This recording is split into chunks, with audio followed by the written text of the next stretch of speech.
ఎన్నికలేని నన్ను హెచ్చించితివి, దీనుడనైనా నన్ను దీవించితివి.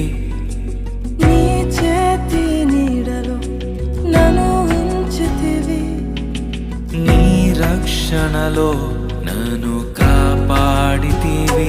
నీ అనురాగము ఎంతో గొప్పది, నీ సంకల్పం